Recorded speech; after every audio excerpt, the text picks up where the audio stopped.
Great. Good morning, everyone. I'm Susan Glickman. I'm the Florida Director of the Southern Alliance for Clean Energy, and we're here today to talk about how we keep rooftop solar growing in Florida and some concerns we have about the regulatory landscape and what might be in the offing. So if you don't know, Southern Alliance for Clean Energy, we promote responsible energy choices to ensure clean and safe and healthy communities throughout the Southeast. So make sure you visit our website at cleanenergy.org. There's lots of blogs and webinar recordings and all sorts of information to help you join us in the clean energy revolution. So with that, I am going to turn it over to three terrific speakers, and they're going to sort of go one right after another. First, Dr. Stephen Smith, who's the Executive Director of Southern Alliance for Clean Energy, and I've had the special treat of working with for about 20 years now. And he's going to give you some context for solar and what makes it work and what's going on, what has gone on historically. And then we're going to turn to Tori Perfetti, who chairs Floridians for Solar Choice. And you'll hear more about that, but that's the organization that led on the solar ballot, solar choice ballot initiative starting back in 2015. So I know a lot of you remember that. And then we're going to turn to my other colleague, Brian Jacob, who's our solar program director. So with that, Steve, I'm going to turn it over to you. Yeah, thank you, Susan. Sound quality okay? Everything good? So again, my name is Stephen Smith, and I'm the Executive Director of the Southern Alliance for Clean Energy. And Steve, I don't hear you. You don't hear me? There you go. Okay, hear me now? Good quality? Okay, again, my name is Stephen Smith, and I'm the Executive Director of SACE. I'm also on the board of Floridians for Solar Choice, and I appreciate everybody joining us to learn a little bit more about this emerging threat to the developing solar industry. I want to give just a little context. Over the past 5 years, we have seen solar power in Florida really begin to become an important part of the energy mix in Florida. Obviously, from our perspective, Florida is a critical state and critical market in developing renewable energy resources. It's the Sunshine State. Sunshine is its greatest natural resource for energy, and it has also, Florida has unfortunately one of the unique challenges of being one of the most vulnerable states to the ravages of climate disruption, climate change in the form of sea level rise, extreme weather events, tropical borne vector diseases and other things like that. So Florida has a lot at stake to try to decarbonize its energy mix. And solar power is a critical part of making that happen. About 5 years ago, late 2014, early 2015, we and others began to identify that Florida was underperforming in developing renewable energy. And we helped form Floridians for Solar Choice, joining forces with folks in the solar industry, conservative voices like Tori, who you'll hear here shortly, and others created a broad coalition to try to actually raise awareness about solar power at a very large scale in the state of Florida. We were also concerned that in late 2014, the Florida Public Service Commission had indicated that they were actually looking at potentially undermining one of the few policy tools, rules that we had in Florida that allowed solar power to grow, and that was what's called net metering. And Florida had approximately 2008 timeframe passed a pretty decent net metering law and was having some early success. And both the utilities and the Public Service Commission had become critical of this and were beginning to threaten to undermine this. This was part of the reason we launched the ballot efforts in 2015 to actually raise awareness about the value that solar has, to increase the opportunity for solar choice across the state. And as many of you who have the history remember, there was a series of ballots that unfolded in 2015, 2016 timeframe, some with pure and noble intent to try to grow the market, others in a deceptive mechanism that was largely led by the for investor-owned utilities trying to undermine and mislead and actually poison the solar market because they did not want to see customer-owned solar particularly, or third-party sales, flourish in the state, and they had plans to develop other resources other than solar. Fast forward to the end of 2016, we were able to see 2 ballot initiatives that did a great deal to educate customers. One was to actually relieve some of the tax burden to help stimulate the market. That was passed in the primary election in 2016 with over 72% of the vote.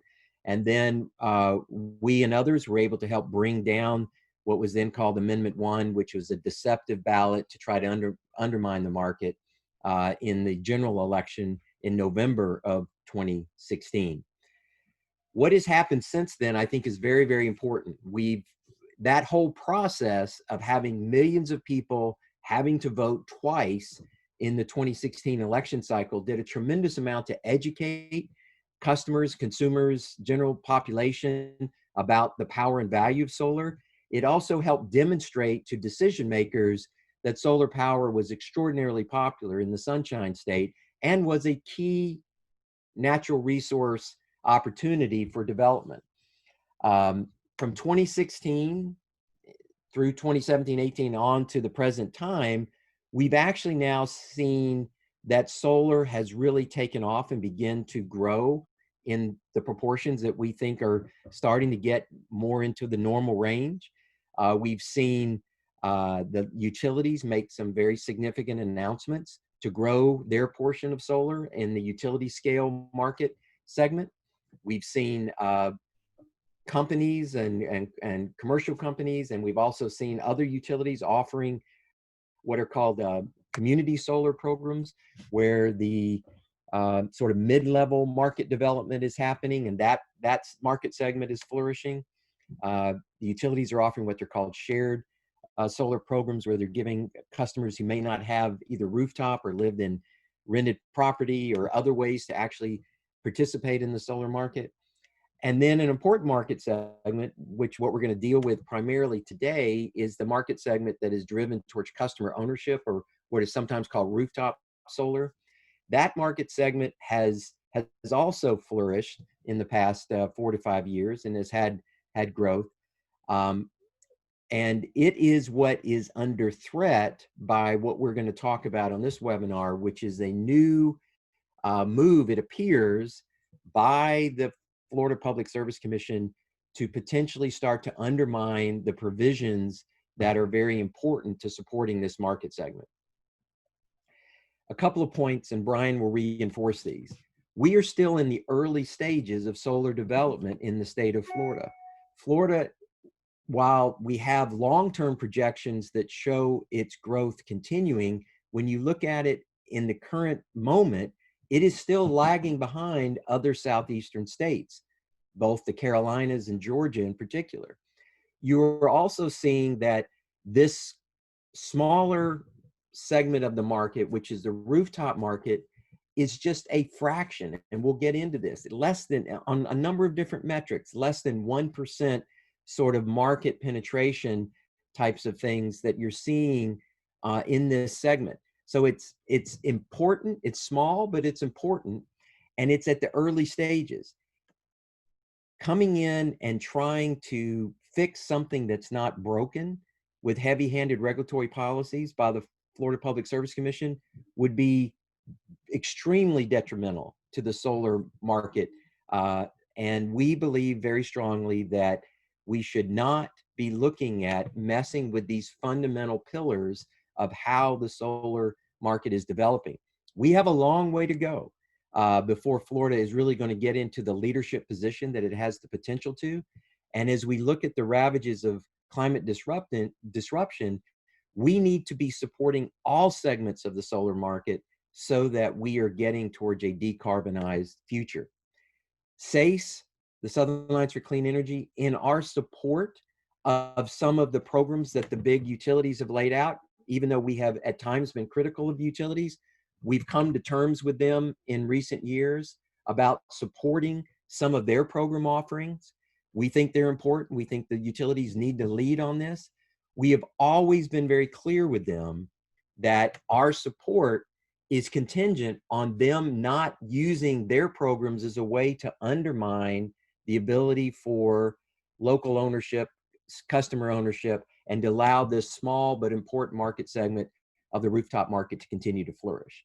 So we're very concerned, as you'll hear as we go through today, about what is brewing, appear to be brewing here with you know, a recent report that was very derogatory on net metering and rooftop solar market, a particular representative who's now written a letter to the commission, and now the commission now setting up this workshop. And we'll get into each of these elements and talk about how you can help engage and become a defender of solar going forward. So with that, I think I'll turn it over to my friend and colleague, Tori Perfetti, who's the chairman of Floridians for Solar Choice. Thank you, Steve. Am I coming in clear? Yes, hear you well, Tori. Perfect. Okay, well, I appreciate it, and I think that was a very good intro. My name is Tori Perfetti, as was mentioned, Chairman of Floridians for Solar Choice, and I'd like to thank everybody for tuning in today. And I don't know if there's any other kind of lead-in that's necessarily needed for some of the more specifics. Steve did a really good job. I think I would just state from the perspective of Floridians for Solar Choice, as Steve was mentioning from his side of a SACE perspective, and some of the other organizations that also have joined in with Floridians for Solar Choice for that long battle that everybody had witnessed taking place in 15, 16, and then just a little bit thereafter. We've come a long way, but there's a lot of individuals that were a part of this journey, and you know, right, left, center, not affiliated, and as I always like to say, not bipartisan. I've never been a great fan of that word, but multi-partisan. You know, where you have a lot of people with many different value systems, many different beliefs, many different understandings of why this issue is important, coming together to support it. And from my perspective, on more of the right-leaning side, you know, Florida is right now starting to move very well into having some solar representation within the market, right? And Florida needs a very strong integrated system of multiple different dynamics for energy, energy production, energy use, the ability to choose from different perspectives within the energy market. And net metering is a important element of that. In fact, it's probably right now one of the only elements that allows for solar to have an equal playing field of development within the state of Florida.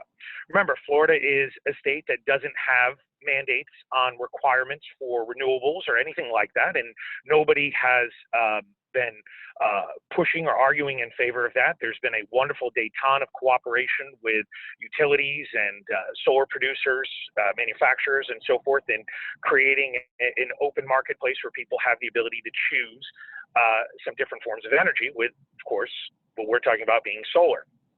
So I think with where we are right now, with over 12,000 jobs within the solar industry and collateral solar industry within Florida during a pandemic, with the amount of cost savings that have happened, and also with the small amount, though I think significant compared to 4 years ago, but still small amount of solar penetration into the energy market, it's important to keep things as is. As Steve mentioned, I don't know why we would be attempting to fix something that's not broken. There's no controversy here. There's no attacks on utilities. There's no attacks on solar in the sense of it not playing an important role in the energy mix. Everybody knows that. And Florida is a unique state with the ability to have a very, very productive solar market while having very, very large utility scale solar, as well as utilities doing what they do well. And I think everybody has learned to cooperate very well. So it's important that we remember where we came from, where we started, and where we are now. And while this debate, I'm sure, will come up many, many times in the future, I'm just not really sure why we're having it now, considering such a small penetration of the market for solar at the moment, such a small reach, if you will. people need the ability to continue to have those options going forward in Florida, and net metering is a very important part of that. So, Steve? Give it back to Susan. You're gonna. Yeah, very good, Tori. You made so many very important points. So now we'll turn it over to Brian Jacob, who's going to run us through some slides. All right, thanks, Susan, and thanks for the comments from Tori and Steve. My name is Brian Jacob, and I'm the Solar Program Director for SACE. So I guess I should start by reiterating one of the points that Steve made, that SACE supports solar program development across all the market segments of solar. So that's the utility scale, the community or shared solar programs that Steve mentioned, opportunities for commercial and industrial, as well as residential. And net metering has been the critical policy that is driving development, particularly for the residential solar market. And I think that by virtue of you being on the call today, most of you probably have an effective working definition of what net metering is. But what I wanted to put on this slide is the actual definition as provided by the Florida Legislature. And that is that net metering is a metering and billing methodology where customer-owned renewable generation is allowed to offset the customer's electricity consumption on site. I'm not a lawyer, but I am told that that term offset may become the very operative term in defending net metering should it come to that, because that is the term the legislature used. They didn't say credit, they said offset. And offset implies a 1-to-1 kilowatt hour exchange. Net metering is the most common form of compensation for customer-owned solar generation. Almost all states have some form of net metering, but the designs can vary. Often the variation is in what is referred to as the netting period. So sometimes it's as long as netting across an entire year.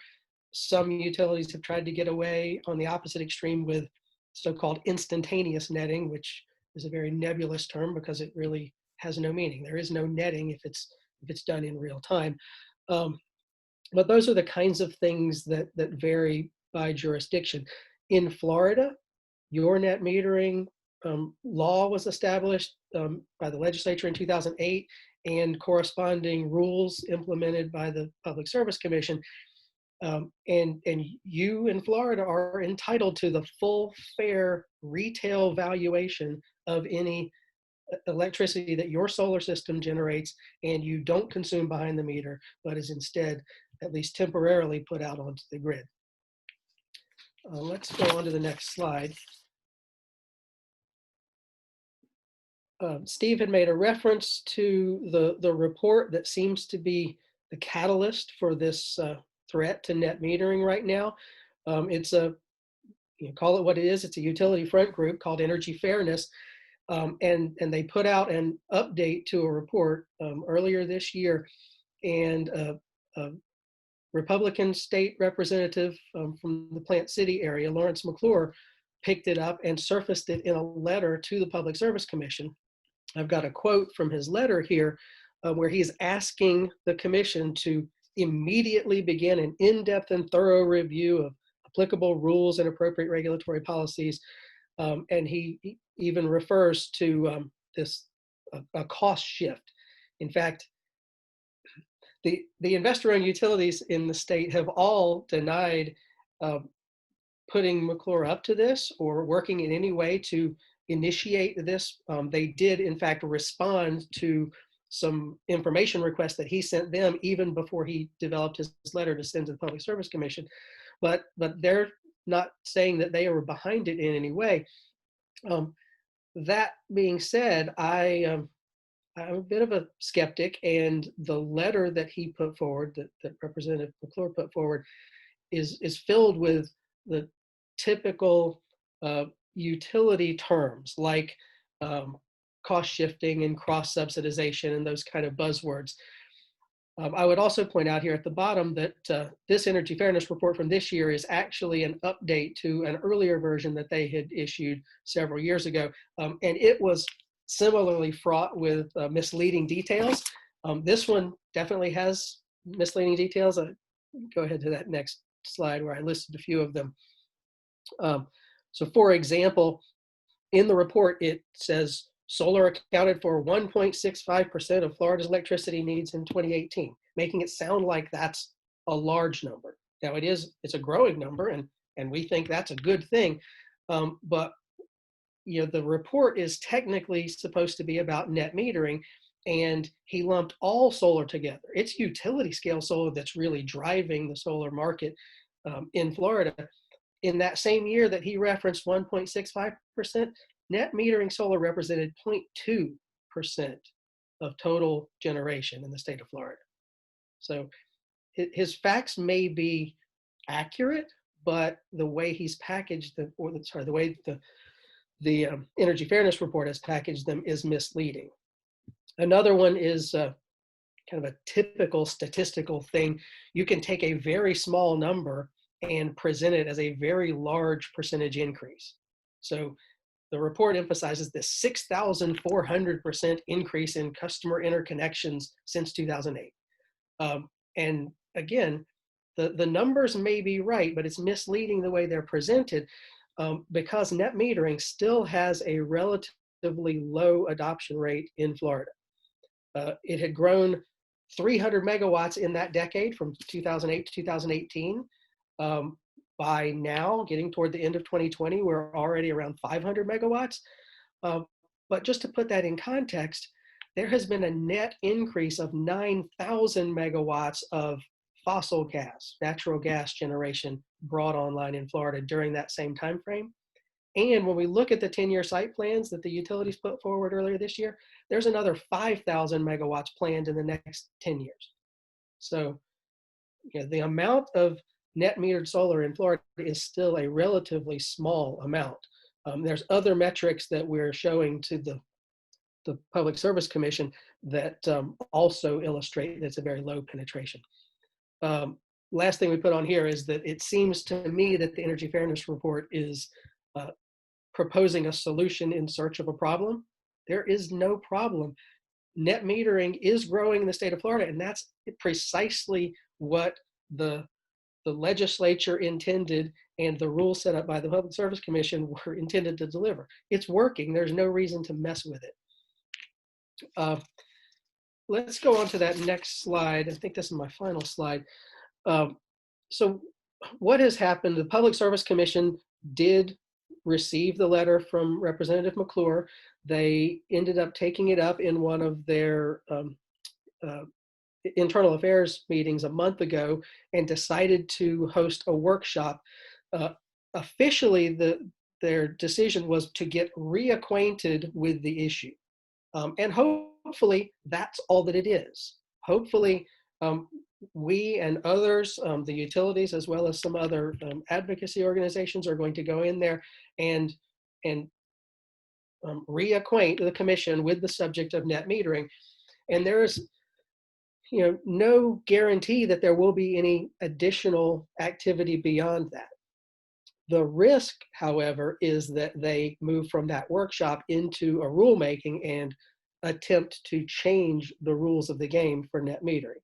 And so that's why it's really important for us to put our best foot forward now and surface the accurate information and dispel some of the myths that we know have been planted in the commissioners' minds by that Energy Fairness Report. So these are some of the points that we're going to be emphasizing in the workshop. It's next week. It's on Thursday. Well, I'll run through them real quickly, but then I'll turn it back over to Susan and she can give you some ideas of other things that you can do to help make this case as well. The case we're going to be making is showing that net metering is indeed growing in Florida, but the growth rates that we're seeing may have some headwinds to face in the not too distant future. For example, the investment tax credit is phasing down. It already phased down one notch this year, so it's 26%. It'll get another little haircut next year to 22%, but then it'll get scalped the following year. For residential rooftop solar, at the current phase out rate, the investment tax credit will go away. It'll be 0% in 2022. And that will tend to kind of forestall some of the growth that we've seen. Similarly, and Steve mentioned this, the investor-owned utilities have all been introducing shared solar programs. Tampa Electric already has one. Florida Power and Light has a giant one called Solar Together. And Duke Energy Florida has one pending approval right now called Clean Energy Connections. So it remains to be seen how those things will work complementary to net metering as they were intended to, or will they actually compete with net metering? And would it have a tendency to migrate some of those customers who otherwise might put solar on their own properties instead enroll in those programs? It's too early to tell. As I've mentioned a couple of times, Florida's net metering penetration remains really low. There is an exaggerated view of this quote unquote economic threat, either to the utilities or to cross subsidization. We're trying to dispel that myth with our presentation next week. We have had constructive engagement with utilities in Florida and elsewhere.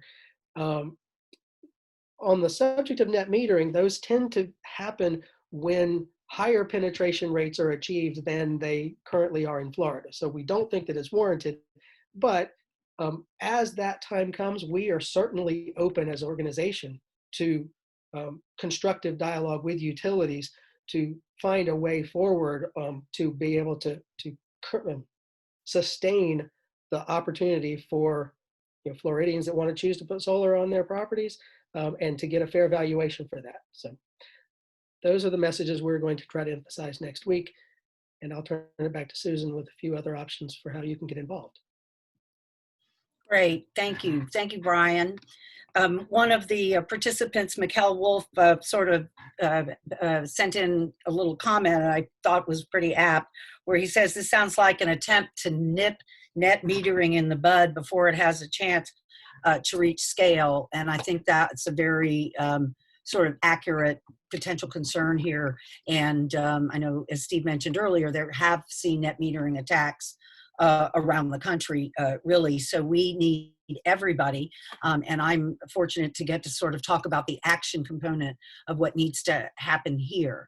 The Florida Public Service Commissioner is a creature, the commission is a creature of the Florida Legislature. So they need to hear from people and understand that people are paying attention.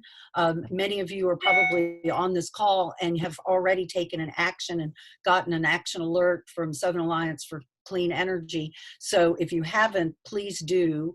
And you can see up on the screen, sort of how to get to the Solar Choice website for sample language for a letter.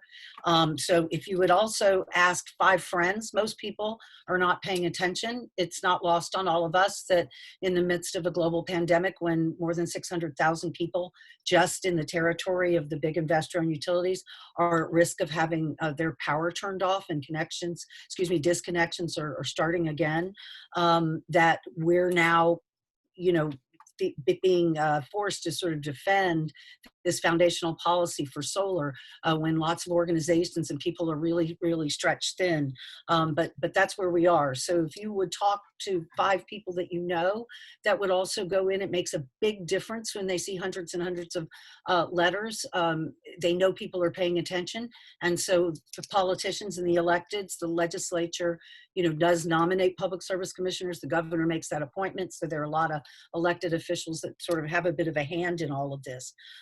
The other thing is, if you do know an elected official, a local elected official, county commissioner, city council member well, and you can get them to send a letter in, that's especially helpful because it gets people's attention. So also, the media, we know we have people, journalists with the media on our call today, but if you would take the time to write a letter to the editor, and at the website, there's sample language as well, and just send that in about why this is so important for solar, and important that the solar transition is an equitable one where everyone has the opportunity to get solar.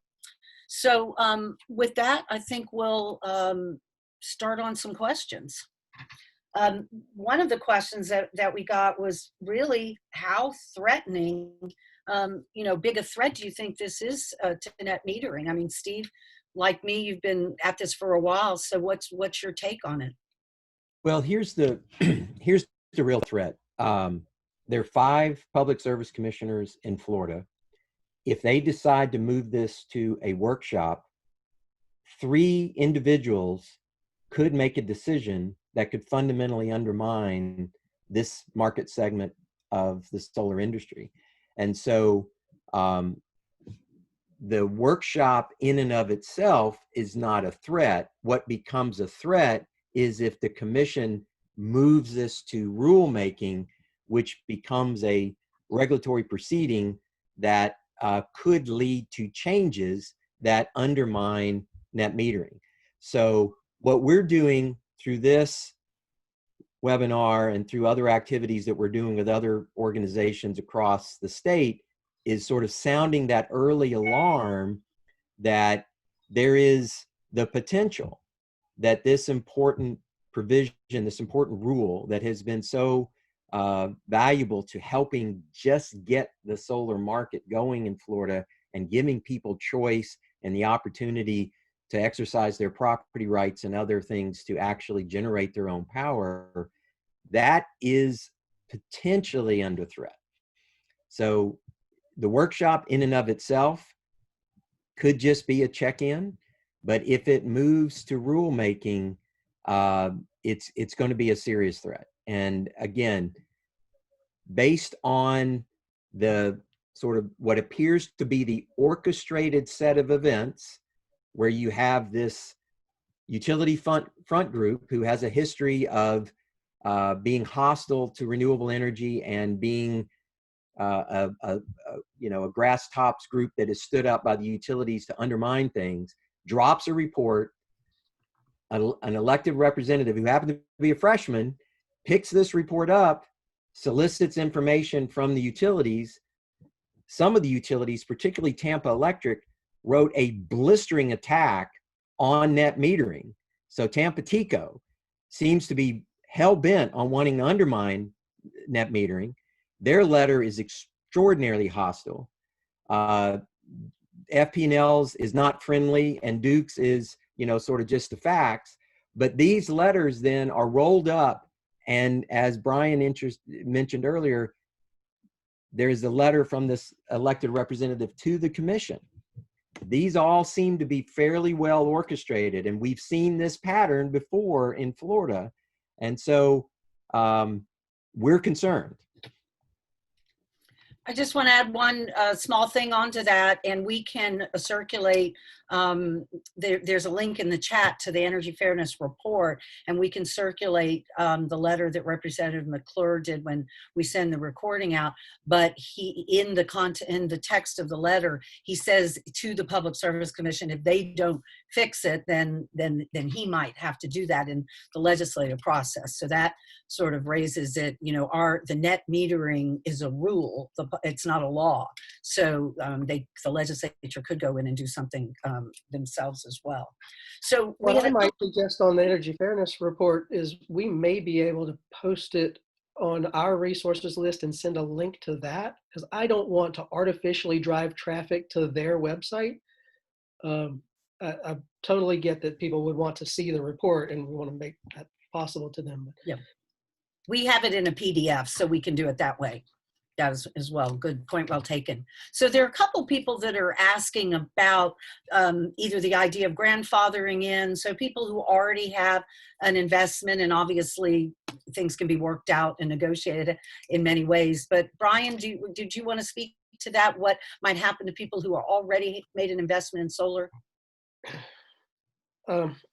Even in markets where they have moved to some form of net metering 2.0, where the penetration has been much higher than Florida, and they've looked at next generation compensation mechanisms, grandfathering is almost always one of those principles that is respected. So if we get to that point in Florida, we would certainly be advocating that existing systems be grandfathered in, because you've done certain economic calculations before you decided to make that investment. and you shouldn't have the game changed on you by a decision that the commission would take. So Yeah, I but would Brian, trust them to be able to defend that.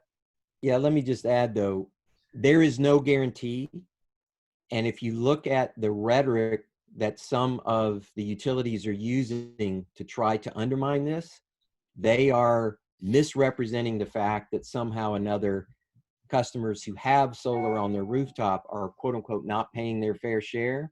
That rhetoric, while false, is extremely hostile toward even the existing customers. So I think that while what Brian said is absolutely true, there is no guarantee that customers who have the panels will necessarily be grandfathered in at this point. So I think everyone needs to be concerned about this action, whether you have panels on your roof now, whether you're planning to do it, or whether you'd like to do it in the future, because again, we're talking about 3 individuals who are non-elected individuals can make a decision to change the rule without any accountability. So we're getting a question about how net metering, or we could say the value of solar, impacts people who don't necessarily, have solar. So for someone who doesn't have solar on their house, and I wanted to just say, add one small thing about that, because understanding the utilities business model, that they get a guaranteed range of a rate of return on their capital expenditure, I think helps you understand that at some level they don't necessarily want to sell less electricity, but if lots and lots and lots of people put on rooftop solar, it also weakens their argument when they want to go to the Public Service Commission and fight for a need determination to build a new fossil fuel, gas plant. So, so there are a couple things going on there. So anytime you avoid building a new plant, at which they put a major asset into their rate base, that's really what makes bills go up. So everyone benefits when you avoid or defer the need to build a new plant. So Brian, do you want to pick up on what the values are for people who don't necessarily have solar? Yeah, sure. I mean, in simplest terms, there's a public health benefit from solar because you're not running your fossil fuel plants as much and polluting the environment. There have been a number of studies done that conclude that the value that net metering delivers to the grid exceeds the retail rate of electricity that is being charged on the grid. And I think, in fact, there was one study that was a summary of all the other studies, and we can, it was put out by the Brookings Institution. We can include that in the notes here, I'm sure, we circulate afterwards. But there are a variety of things from resilience to decreased wear and tear on the grid, because what tends to happen is that solar is generating during peak times. Most of the utilities in Florida are still summer peaking, and so the solar generation on your house is actually contributing at those peak times. So there is less utilization of the distribution system, and almost an elimination of that amount of electricity flowing on the transmission system altogether. So you've got a deferral of investment in those assets. Sometimes it even prevents capital investment in additional generation when you've amassed enough solar rooftops. And even if not, there is the energy offset, the fuel that's not being used in those generation assets. So there's a whole host of contributing factors. And then again, I would say the public health benefits as well. So those are all summarized in a variety of studies that we can make available. Very good. Did you want to add to that, Steve?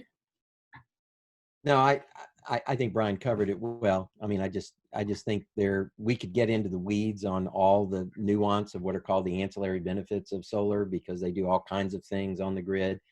And there are some times where you can overload a particular node of a distribution network, and the utility may have to spend some money, but those things are all manageable and quantifiable, and there are ways to be proactive about doing that. So, again, I would just reiterate that going after net metering at this level of penetration is much to do about nothing. It's really de minimis impacts on the system, and And I think this is why we feel very strongly that, we don't need to be messing with it right now.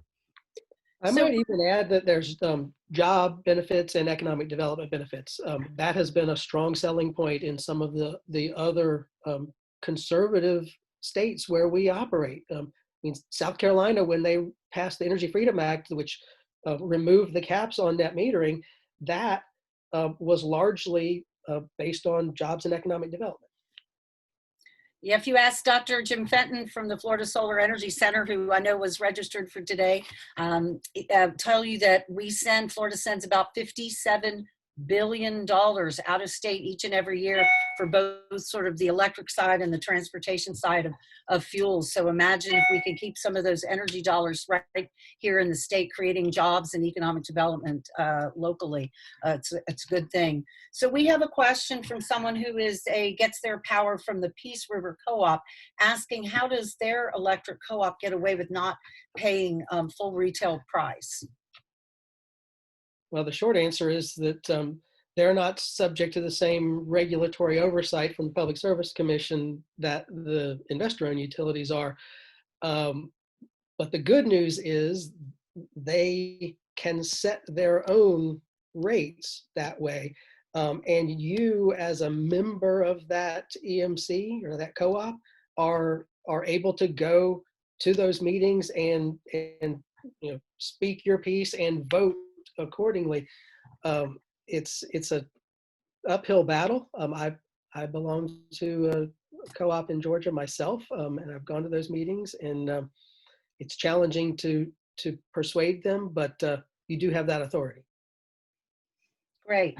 So we're being asked, I read a recent report that southern states have the worst record on energy competition. And due to that, we have the highest rates as well as the smallest use of renewable energy. Should we be dealing with this as we deal with the fight against net metering? So how should we approach, these sort of bigger set of issues? Well, if I'm interpreting the question correctly, we do have in our part of the country in the Southeast, largely vertically integrated utilities that are granted monopoly franchise service territories and are not subject to competition. That can be a real deterrent to innovation and getting the most cost-effective power out there. And it has been a theme where we have seen when the utilities decide to use sort of heavy-handed monopolistic tactics to do things, it is a real problem.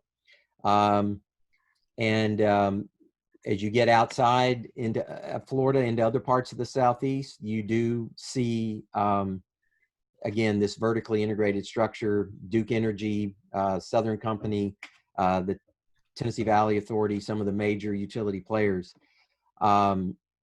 You get into other parts of the country and you have, you have more market-based activity, and in many of those areas, you do see renewable energy flourishing.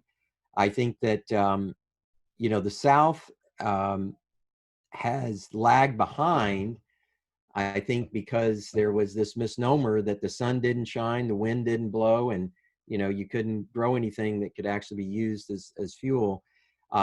I believe that we are seeing that mythology be destroyed because the cost points of solar and wind are more competitive than ever before and are actually being able to compete directly now with fossil fuel resources.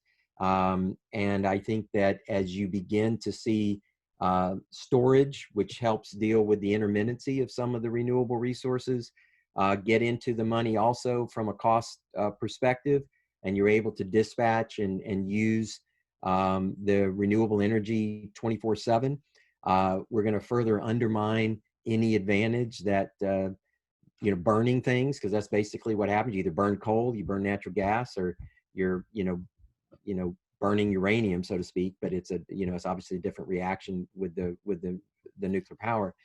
But all those have dramatic consequences, and unfortunately, the South has failed to recognize that it is the energy choices that we're making that are driving a lot of the climatic events that we're experiencing. And we've got to change that. So yes, I think increasing competition would be a great thing. It's a big battle because these monopoly utilities have enormous amount of political power. And we did battle with them back in the 2015-16 timeframe on just trying to open a small market segment. So I applaud the question, but I think right now what we need to do is try to work with what we have and look at opportunities to keep the discussion about competition alive and going. Yeah, it's Tori. I just wanted to. Hey, Tori. Susan, I just wanted to chime in really quick. Yeah, so look, just for everybody, you know, with I'm sure are a lot of different questions from different perspectives and so forth. I do think it's important, just considering the nature of the issue, that we look at this from a single prism point of view, especially for anyone looking to make any kinds of commentary or inject their personal preference as they maybe contact the PSC or so forth, that the issue really, you know, it's necessary to stick to the point of what we're talking about, because that's what's coming up right now, right in front of us at this moment and moving forward in the future, is a debate about net metering, the validity of solar's penetration and reach within the state of Florida, and how is net metering playing a role, how is it going to function, and what kind of a debate are we supposed to enter into. And I personally don't necessarily even think it needs to be a debate. It's just simply a discussion with information to be delivered to individuals making decisions for, well, all of us in Florida, right? Because the PSC guides these rules. And if you're going to contact, and we encourage that, I think it's important it sticks to the subject that at this very moment, there's been a large amount of you know, cooperation, or as I've said before, a détente between everybody, and things are working well. There's net benefits across the board. There's not necessarily a strong argument from a fact-based scenario that can say, hey, we need to have this discussion, this debate, this policy discussion itself to change things. I think that while we should always be able to have a debate or a critique of current policies or policies to be implemented in the future, reviews of policies that existed in the past, it's just important to understand, is there really a necessity to do more than just have a simple discussion of where things are? And if the discussion does happen to be, like it is now, where are we, there is no reason to fix a system that isn't broken, a system that isn't forcing a negative on anyone's side within the energy mix, if you will, of the side of if somebody is getting straight utility power or straight delivery that way, or if somebody has you know, solar, battery storage, what have you. Right now, things are very good, right? You know, Florida is doing a much better job, and people have more choices now. And this discussion should be simply that, a discussion, and the status quo, if you will, is good. Tori, thank you for that. You've put the meat on the bones of that old adage I've heard many times in Tallahassee, which is, if it ain't broke, don't fix it. And having less than 60,000 net metered systems in a big state, it doesn't make sense to make a move on it now. So then I want to go to the next, where we have a couple folks asking about the workshop itself and the process. So my colleague George Cavros is going to put in the chat a link to where you can actually watch the workshop on, you know, on your computer from home. So that's great. And then the other question to that was a little bit more about the process and the timeline. And we actually don't know. As Steve pointed out, there's this initial workshop, and maybe that's all that ever takes place. But if not, then they could set up a more formalized rule-making process. It's unclear at this moment in time. Brian or Steve, did you want to add to that, or did that sound to suffice? Because I said we really just don't know. The only thing that I wanted to add, and thank you, George, for putting the link to to allow people to watch the event, but there was also a question about how people could participate, whether there would be public comments. And the answer to that is that for this workshop, there will not be public comments, no opportunity for that. And that's a bit of a concern for us. So part of the outreach to the commission between now and next week should probably be calling attention to that fact and, insist that if they do additional workshops or whatever the next step may be, that they also involve public comment opportunity.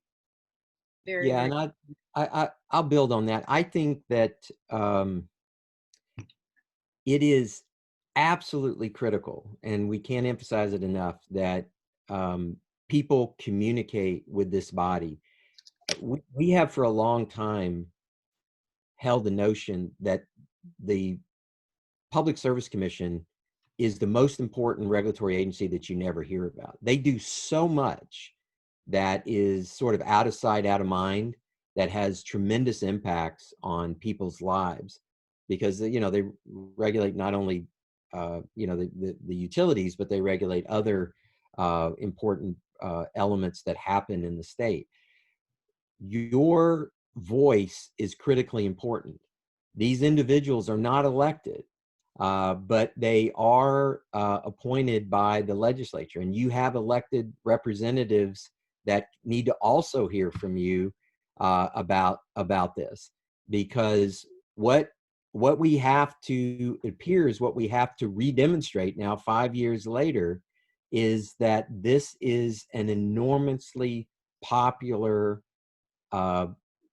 program. It's an important commitment that the citizens of Florida want to be able to make if they want to choose to put solar on their roof. They want to be able to be fairly compensated for that, and they want to be able to have their property rights protected where they're not being limited in any way. And so I believe that it's this, again, going back to Floridians for Solar Choice, we believe that solar choice is critically important. And we believe that this provision is one of the key pillars of that. So I just can't emphasize enough how much we need people to communicate with their elected representatives and communicate with other parties that that are interested in this. This is not the time to take this sitting down, because I believe, as Susan said earlier, this is intentional in the middle of a pandemic, in the middle of a time when we're in the hurricane season in Florida. There's racial tensions. There's a lot of distractions going on. It is a very convenient time to sort of try to slide something under the radar screen in a way that they know will be incredibly unpopular if it is fully vetted in the full sunshine of Florida. So we need people to put a little sunshine on this by getting involved. And I want to give a little shout out to our friends at Solar United Neighbors that since the sort of solar choice amendment efforts, they've developed solar co-ops across the state and really have an army of people who are now educated in the benefits of solar. So if anyone is looking to get solar, I recommend that you join one of the solar co-ops and you can get educated that way.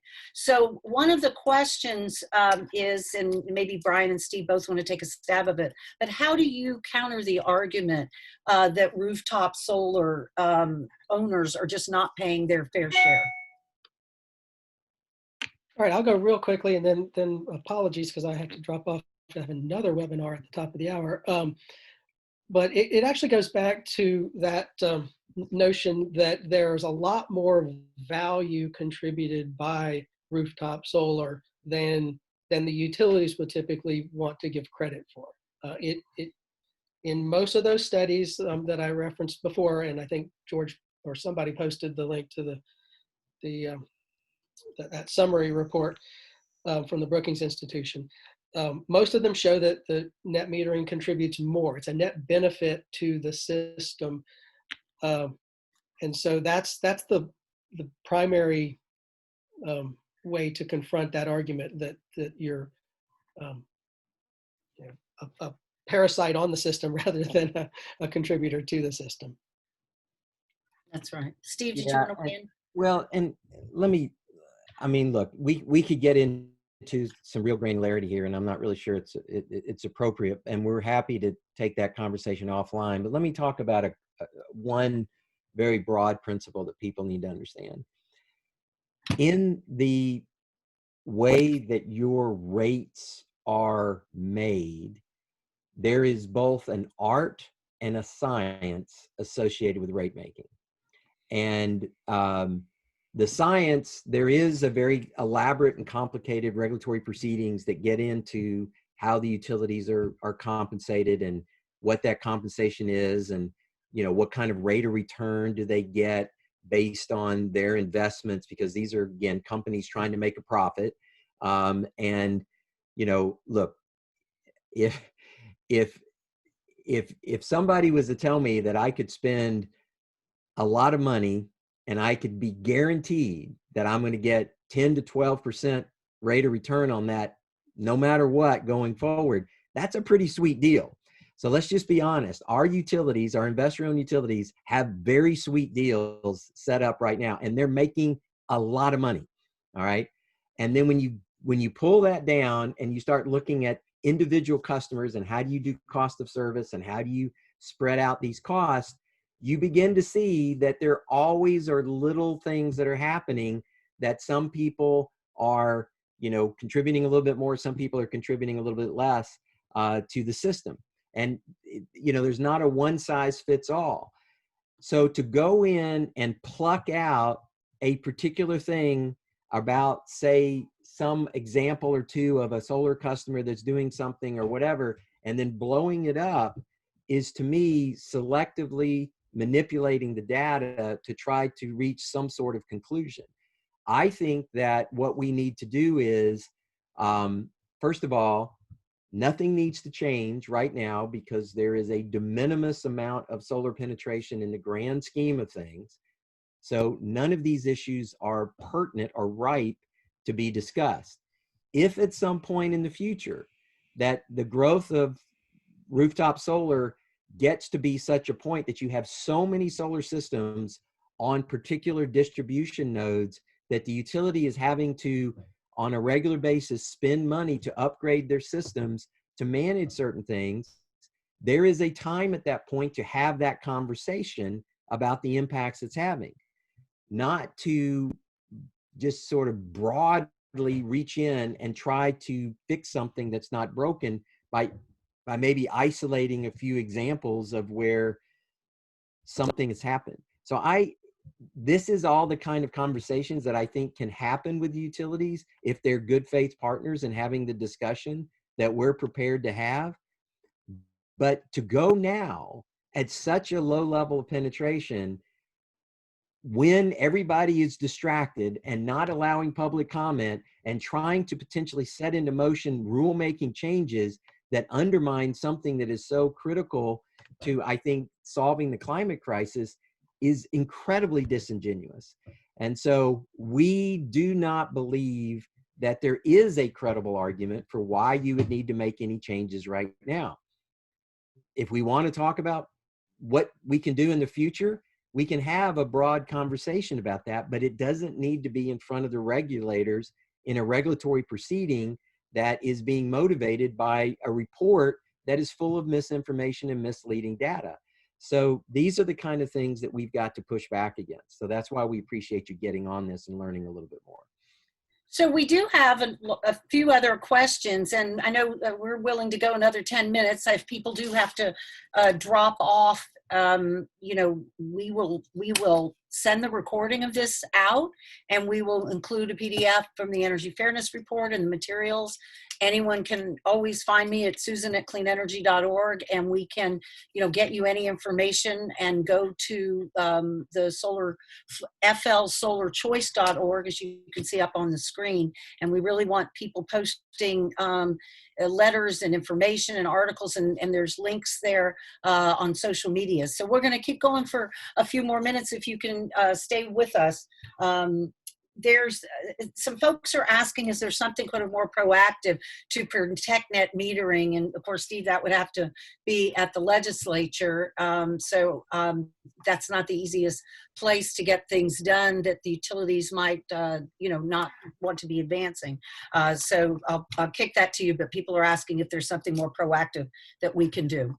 Well, again, I think at this point, educating your elected officials that you believe that solar is an important resource and that the state of Florida has an important provision that allows customers to participate in the form of net metering, and that you are a strong supporter of that. I think that is a proactive thing that you can do. Just get on the record that you are a solar voter, so to speak, that you will make decisions based on the fact that you're looking for your elected representatives to defend this important resource. And I think that's proactive. Again, it is our hope that the Public Service Commission goes no further than this workshop. But I think anytime you can share information about being a solar voter and being someone who's paying attention to the fact that, solar is such a valuable natural resource that we have in the state of Florida, and we should do everything we can to encourage it. I think that's the level of proactivity we need at this point. Great. So we've got a very responsive group, and my friend Wes Morrison is on, and he is on the Cape Canaveral City Council. So he's asking what he and other local government officials can do. So they're looking to maybe pass something. He could put something on the October agenda, a resolution or a proclamation in support of net metering. And so we'll follow up. We have sample language, Wes, for a letter that you can send personally, and we'll get you language to do something at the city council. So thank you for that. And I know— Susan. Yeah. I just wanted to step in, especially after the question that had come before as well, and what Steve said. I also have another hard call, but I just wanted to leave with this before I exited. One, thank everybody. Thank you all for joining, and very appreciative of it.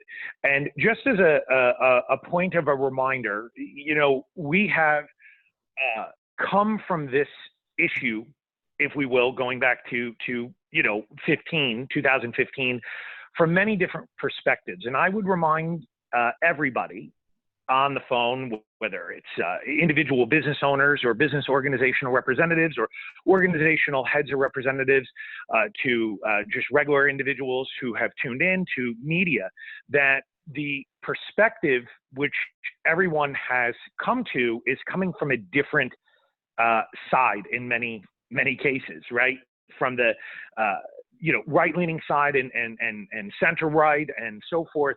There's a lot of disagreements on other issues within people who have come together for this singular issue in Florida.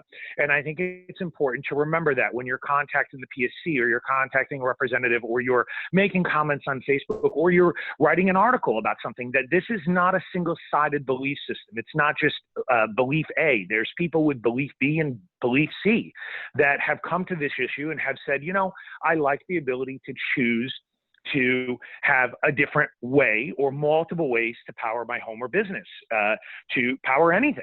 And I think it's very important we remember that not everybody on this call or in the organizations that are cooperating, the business owners and so forth, are going to share similar beliefs all over the place. And that was one of the most important aspects of the campaign and how this has been going for the last 5 years. There are people who are going to love the utilities and maybe not love them so much, who are involved in this and think that you should have the option to pick and choose a few different ways to go forward with energy. And as people move forward with trying to address this issue, to keep things as they are so that we can continue to move forward in such a positive direction that Florida has been doing, I, again, just want to make sure people understand that, so that everyone keeps it to the singular issue that we're talking about, because there is a lot of noise that's going to be generated from a lot of different things that are going on today. So just be respectful of the fact that so many people involved within this issue do come from so many different places and perspectives, and everyone kind of has arrived and said, hey, you know, we kind of like how we get power, but we also kind of like to have our options to do solar. We kind of like battery storage. People like a lot of different things in Florida, and we've done very well. So I do want to thank everybody and leave with the comment that nothing is broken in Florida. So I don't see any reason why we would fix something that doesn't have a problem currently. And thank you. And of course, any questions or what have you, I'll be available as needed. Thanks so much, Tori. So we're going to take just 2 more questions, as promised, to get everybody out on time. And there's a question about how could net metering be of benefit to the utilities themselves, and what's holding back utilities from more large-scale utility scale solar, which, is, you said earlier, Steve, has grown. Maybe it can grow more. Do they make more money from other sources? Well, I think that, first of all, there is tremendous room for continued solar growth, and we believe that solar power will become the dominant resource in the coming years in Florida. So Florida has a tremendous potential for solar growth. And when you couple it up with storage, it's going to be every bit as reliable. And I think some of the concerns that the utilities have articulated about, you know, having to chase peaks and, you know, when the sun goes down, all that stuff is going to is all going to evaporate. Now, I think that utilities can become more innovative in their thinking and find ways to be a part of helping people combine solar and storage and electric vehicles and all these kind of new technologies that are coming into the marketplace, the Internet of Things. And I think if you had a truly innovative utility that wasn't stuck in sort of fossil thinking, you would find ways for them to basically take advantage of this plethora of new technologies that are going to be manifesting on the distribution network that their customers are a part of, to actually become more innovative and find ways to make profit. But also by being part of the solution relative to decarbonizing not only how we produce electricity, but also how we consume electricity in the form of electric vehicles. Because remember, electric vehicles have, I mean, their battery is an enormous form of storage. And as the battery sizes go up in the electric vehicles. So there's a lot of things that we could do to take advantage of that. I am always frustrated by the lack of true innovation and the fact that many of these utilities are really not on the cutting edge of seeing the potential, and they tend to cling way too long into older ways of thinking. So the challenge is, how do we get the innovation unleashed? And I think that's work that SACE and others are always engaging in. But yes, I think that solar is going to grow. I think as the price points continue to come down and the ability for storage and solar to be linked up, it's going to become more cost effective. And then I think if the utilities would only innovate more aggressively, I think that they would be able to take advantage of these new technologies in ways that are profitable to their shareholders. That's right. Instead of spending all this energy on trying to squash this, you know, just sort of in its infancy industry, you know, let's electrify transportation in a big way, and they can make lots of money that way, and then we'll all be better off for it. So the last question, I'm going to embody like a couple different pieces, but a couple people are asking about the PSC themselves. Some of the commissioners are newer, and it's sort of, what do we know about them? And another question was, is there an oversight committee for the PSC, which we can speak to the committee at the legislature? And then the last thing, which is unrelated to the workshop itself, because there is no public comment, we had a suggestion of considering doing our own workshop to counter the arguments and do it in a more, hopefully more massive scale way to get the arguments out there if they won't allow for public comment. So Well, I'll throw that to you, Steve. Yeah, well, let me just answer the last one, and then I know you can tackle some of the earlier questions. I believe that if we get a signal that the Public Service Commission is going to take this to rulemaking, you are going to see an extraordinary uptick in activity in defense of this. And I think, yes, having alternative workshops and really, going after the commission to where they are understanding what they're doing in potentially undermining this rule, going after the utilities, because I do not believe that they are benign participants in this. I think they are highly motivated participants in this. And so I think we're going to see an extraordinary uptick in, the potential hostility and animosity about this that can all be avoided if we just say, wait a sec, if it ain't broke, we don't need to fix it. I think, Katie barred the door. If this thing goes to the next level, hopefully it's just a check-in on some information, and let's, give the commission the information they need, and hopefully they come to the same conclusion that this is not the time to really get in and monkey around with something. Now, I'll turn it back over to you to you share a little bit about the oversight and the legislature for the commissioners.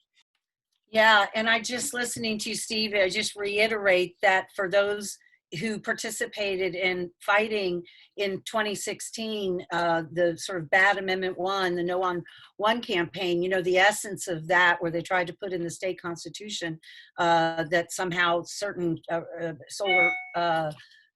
solar owners were not paying their fair share. And so here we are at the Florida Public Service Commission, and you said, Steve, it could take only 3 votes. So someone was asking about that some of the commissioners are newer, and some are. So Art Graham is on the commission. He's been there for many years. He's was chair twice, so he is more of the old timer, as is not been there quite as long as Julie Brown, who's from Tampa, but she has been on quite a while and has served as the chair there.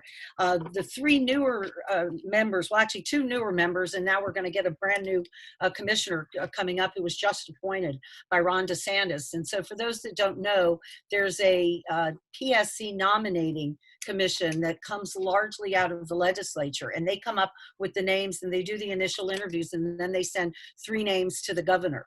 So that just recently happened. So Don Pullman, who has been on, is going off. He did reapply for his seat again, but it instead went to a state representative named Mike LaRosa.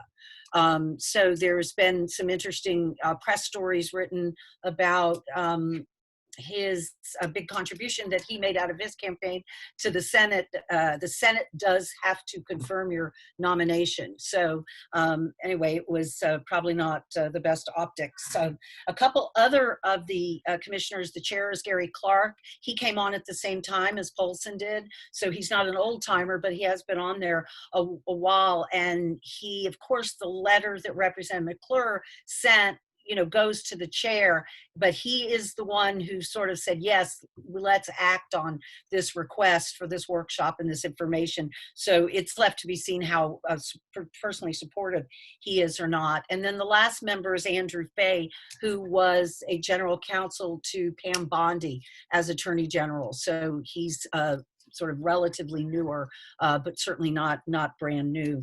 So, it's gosh, there's just been so many times in front of the Florida Public Service Commission where they side, with the arguments of the big, monopoly utility companies on sort of a host of issues.